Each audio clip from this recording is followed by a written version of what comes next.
En el caso de la oncología, nosotros tenemos no voy a hablar específicamente de la oncología gastrointestinal, en donde desde hace bastantes años cultivamos una amistad entre varios colegas de Latinoamérica, y esto ha significado una oportunidad para el intercambio de opiniones a distancia. La idea de esta alianza es como la alianza europea, que comienza siendo esencialmente económica, pero posteriormente podría avanzar, evolucionar hacia una alianza que contenga elementos culturales, que contenga sobre todo elementos de educación y de investigación científica y colaborativa. De eso existe el interés, y ojalá que se pueda cristalizar. Oncología.mx presenta.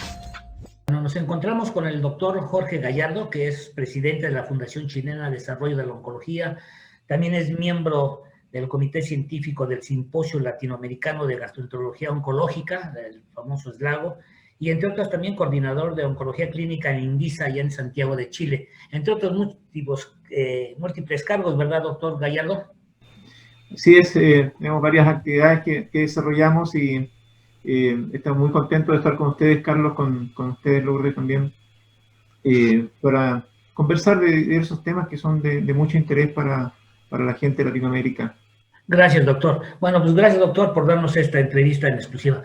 Doctor Jorge Gallardo, que nos gustaría saber qué experiencia nos deja hasta ahora la pandemia del COVID-19 en América Latina, especialmente en nuestra región. ¿Qué experiencia nos deja? Bueno, es una experiencia muy, muy dura, muy difícil para la mayor parte de la población de nuestro continente.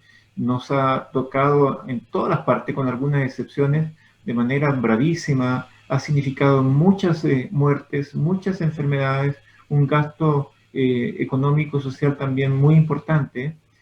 Ha habido una pérdida selectiva de la población. Justamente la gente que más queremos, los más ancianos, han sido los más perjudicados con esto. Pero detrás, además, vienen las consecuencias económicas, viene un desajuste social muy importante, porque la economía se ha venido atrás en muchos aspectos. Hay mucha gente que ha quedado sin trabajo, hay muchas personas que tienen actualmente un trabajo informal, y la falencia que teníamos entonces de una clase en general, de una clase de países pobres como nosotros, que alcanzamos a ser clase media, para una fracción era una clase media frágil. Y ahí entonces hay que repensar de qué manera temas tan importantes como la educación, la salud, la seguridad social frente a situaciones de catástrofe se deben reformular. Y eso ya entramos a un terreno político en el cual podríamos tener muchas diferencias de opinión. Lo concreto es que esto también nos deja con una debilidad muy grande en el campo de la oncología, que es el campo en que yo mejor puedo opinar. En muchos países de Latinoamérica, lo puedo decir con certeza en Chile, durante este periodo de pandemia, un 70, un 80% de los pacientes dejaron de asistir a sus controles de medicina preventiva, a su detección precoz del cáncer, o aquellos pacientes que cotidianamente tenían un síntoma, por ejemplo, un dolor, un sangramiento pequeño, algo que les pareció que podría esperar, esperaron, porque no querían llegar a un hospital donde estaban muchos pacientes con enfermedades graves, porque no había recursos médicos, no había recursos de tecnológicos para hacer el diagnóstico. Y actualmente los países en los cuales se está saliendo de la pandemia, ahora los pacientes con cáncer comienzan a llegar en cantidades muy grandes, a retomar sus controles, a tomar sus controles de diagnóstico precoz o de prevención, y nos encontramos con lo que ya se había aprendido en Europa y en otras partes, de que muchos de ellos llegan con cánceres avanzados. Tengo muchas tragedias que podemos relatar. Esto se repite en toda Latinoamérica. Retardo en el diagnóstico, cáncer que ocasiona actualmente cánceres más avanzados. Hay una mayor demanda en este momento en muchos países. Apenas disminuye la presión de la pandemia, comienza a aparecer la presión de otras enfermedades, entre ellas cáncer. Así es que tenemos deudas con cirugías retrasadas, con colonoscopías, diagnósticos, exámenes radiológicos, muchas formas de diagnósticos que no se hicieron y que todavía están siendo retrasadas y que están creando una presión ahora a los servicios de salud. Y eso es común para toda Latinoamérica. Desgraciadamente también en muchos países ha habido una gran cantidad de médicos, enfermeras, personal de la salud en general, que ha muerto a consecuencia de intentar asistir a las personas que tenían esta enfermedad. Y los equipos oncológicos hemos visto de que están en muchas partes están disminuidos en su composición humana. Hay colegas que han fallecido, hay colegas que se han enfermado gravemente y que por lo tanto no pueden cumplir con su función, con su rol de atención a la comunidad, a los pacientes. ¿Cómo es la situación ahora en cuanto a cómo se compagina, cómo se comparte esta información entre todos ustedes, los profesionales de la salud y en específico de la oncología? Esto ha sido un problema, la pandemia ha sido un problema muy grande, ha producido muchas heridas, pero también en estas situaciones de catástrofe aparecen oportunidades. Quiero mencionarte que hay una creciente presencia de los colegas de la oncología gastrointestinal, particularmente el Instituto Nacional del Cáncer en Latinoamérica. Esto lo venimos observando desde ya hace bastante tiempo, pero colegas como, voy a dar nombres porque creo que es importante personalizarlo, el doctor Germán Calderillo, la doctora Erika Ruiz, el doctor Jaime de la Garza, la doctora Consuelo Díaz, en fin, uno de los personajes más impulsores de esta comunicación entre Latinoamérica y nosotros, para nosotros lo consideramos como padre de la oncología no solamente de México, sino de Latinoamérica, es la figura del doctor Jaime de la Garza. Él ha sido una persona que ha estado presente en toda Latinoamérica, en Chile también ha significado un ejemplo de conocimiento, de perseverancia, de capacidad intelectual, de capacidad de trabajo, que nos ha motivado. Para nosotros es uno también de los precursores y grandes personas, padres de la oncología de Latinoamérica, así que a él le debemos gran respeto y cariño. Nos hemos venido conociendo para actividades científicas de divulgación de la ciencia, y en este periodo esta colaboración, esta presencia de los colegas de México en Sudamérica ha sido bastante notoria. La semana del simposio en el Congreso Peruano de Oncología, después teníamos un simposio en Chile con muchos colegas, y gran parte de los exponentes en estas áreas son colegas de México con los cuales hemos podido aprender, hemos podido compartir opiniones, compartir casos clínicos, lo cual ha enriquecido la conversación, ha enriquecido el conocimiento. No hace mucho tiempo atrás que un congreso científico, para que fuera bueno, debía necesariamente tener todos sus expositores, o la mayor parte de sus expositores, de Estados Unidos, Canadá o Europa. Y últimamente en Latinoamérica no es así, ha cambiado. Ya la brecha, afortunadamente, entre Estados Unidos, en este caso México, el Instituto Nacional del Cáncer de México, ha disminuido de tal forma que nosotros estamos seguros, estamos muy cómodos compartiendo la experiencia de los colegas de México con nosotros, en vez de invitar a un colega de Estados Unidos. Ha sido un cambio notorio, un cambio importante en cultura, en calidad de la información científica que cada uno de los expositores puede aportarnos. Y eso se valora mucho, lo valoramos mucho en Chile. Nosotros hacemos un simposio que denominamos Simposio Latinoamericano de Gastroenterología Oncológica, SLAGO, y durante los 6 últimos, que es cada 2 años, permanentemente tenemos más colegas y más colegas de México que vienen a exponer, a compartir su experiencia, que es bastante grande. Tienen investigaciones que son muy interesantes, tienen opiniones que nos enriquecen. Así que esta pandemia nos ha dado esa oportunidad de compartir de manera aún más cercana, más intensa con nuestros colegas de México, particularmente el Instituto Nacional del Cáncer. Me parece un cambio de paradigma, ¿verdad? Antes tenía que ser alguien de Estados Unidos necesariamente y tenía que ser y escuchábamos las conferencias en inglés.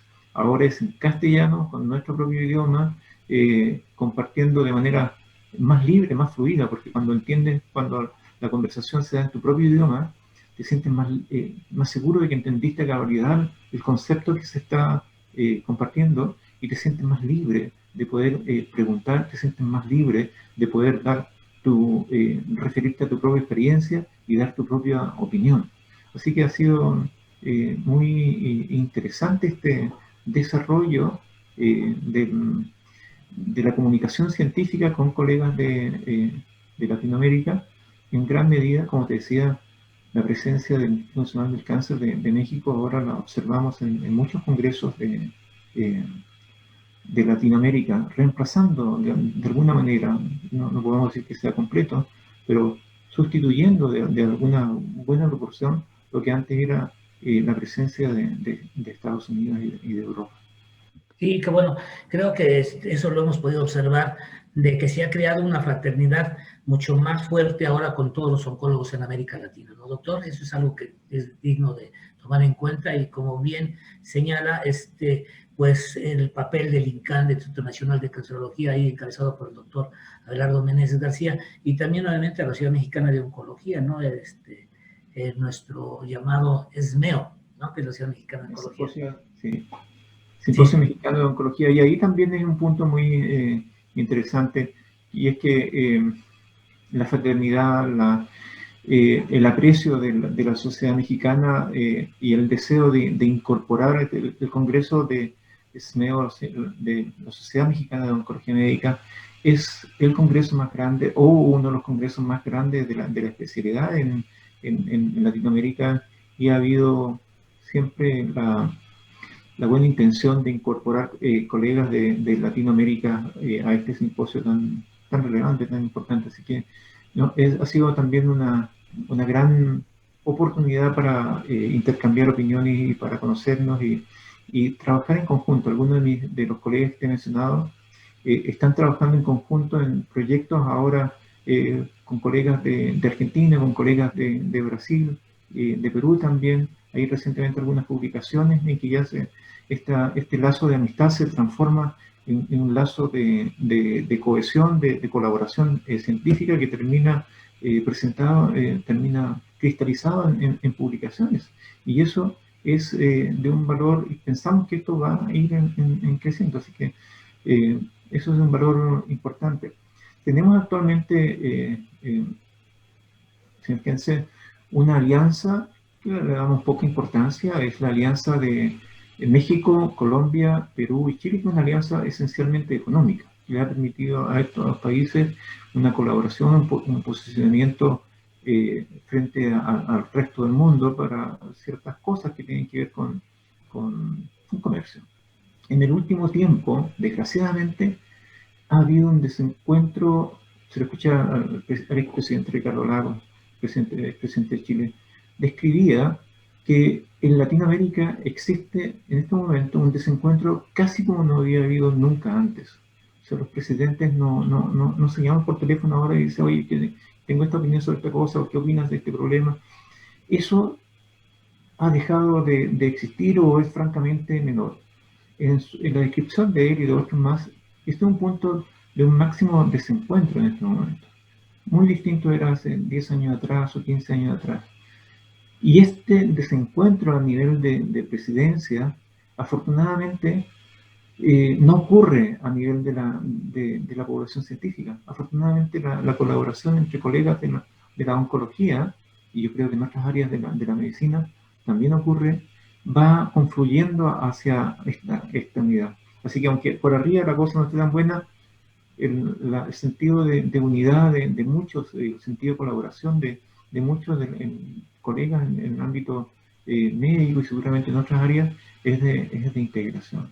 Y creemos que es necesario, creemos que es positivo, que es conveniente, que tiene una serie de provechos. Actualmente con las tablas, con la posibilidad de comunicarse como ahora lo hacemos tan lejos y nunca nos hemos visto personalmente, no he tenido la suerte de conocer personalmente, pero ya nos conocemos por internet y podemos conversar y podemos intercambiar. Esa posibilidad tan especial que tenemos en los últimos años, la estamos aprovechando de manera cada vez más seguida. En este grupo de trabajo de la oncología gastrointestinal nos juntamos cada 2 semanas para discutir y analizar casos complejos, para revisar situaciones especiales de la oncología en la cual podamos aplicarlo o podamos a otros casos o podamos entender mejor de qué manera tratar a nuestros pacientes. Nuevamente, siempre está presente, están colaborando los colegas del Instituto Nacional del Cáncer de México en estas reuniones que son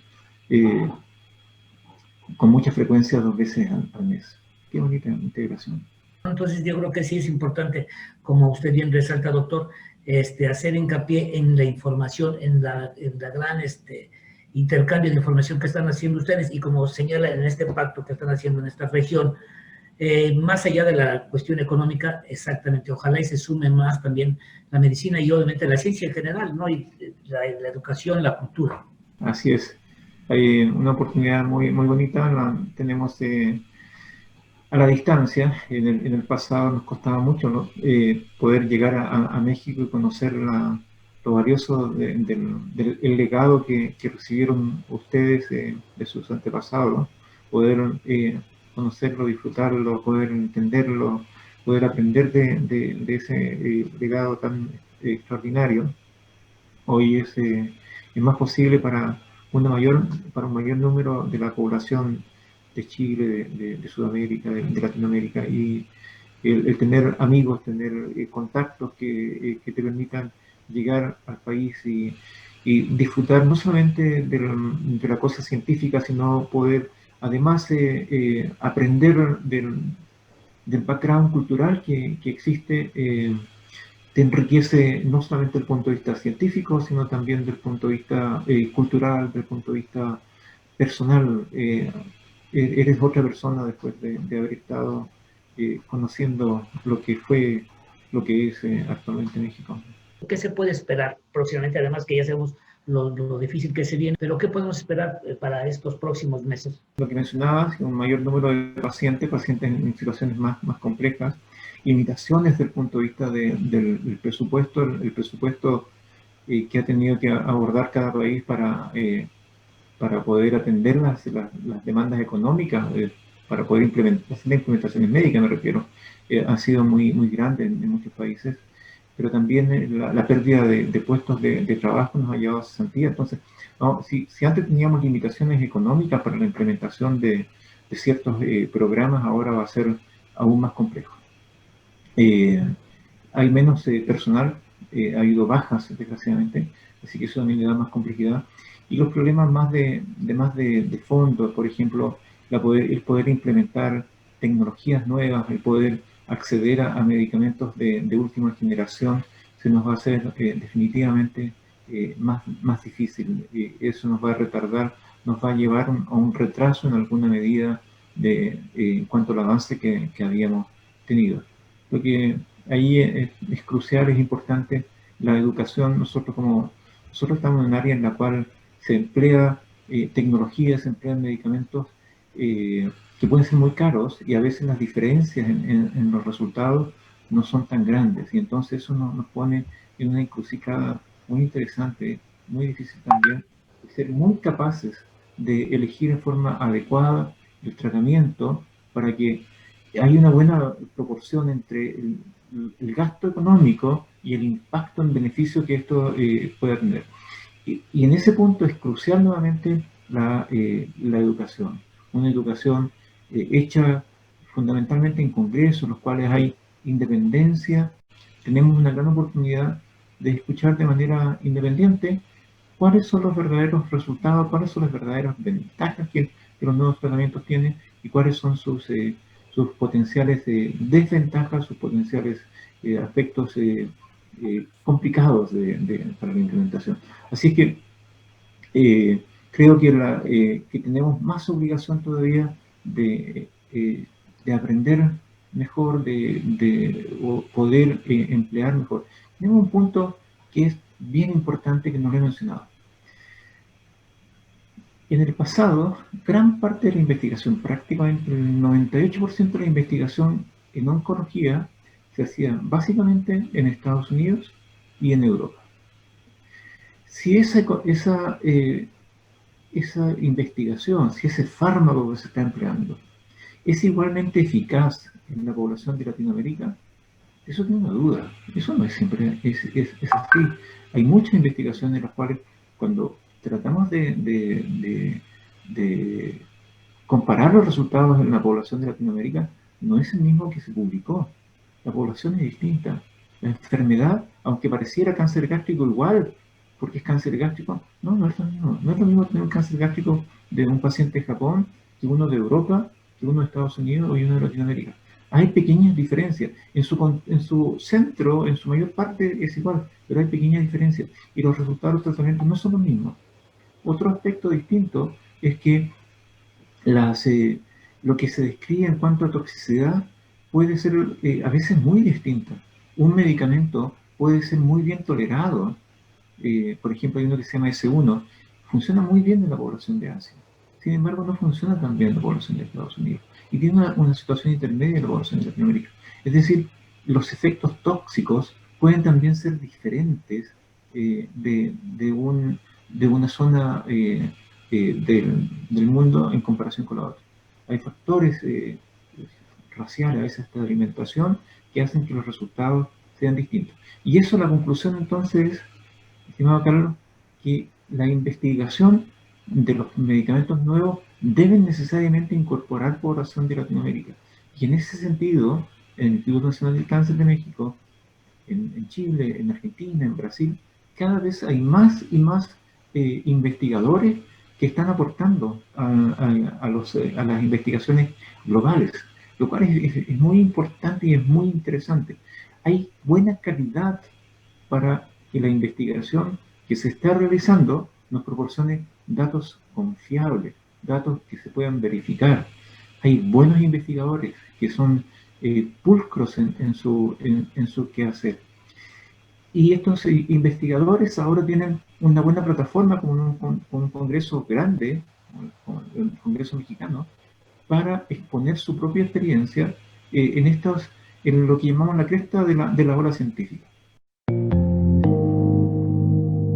Lasalud.mx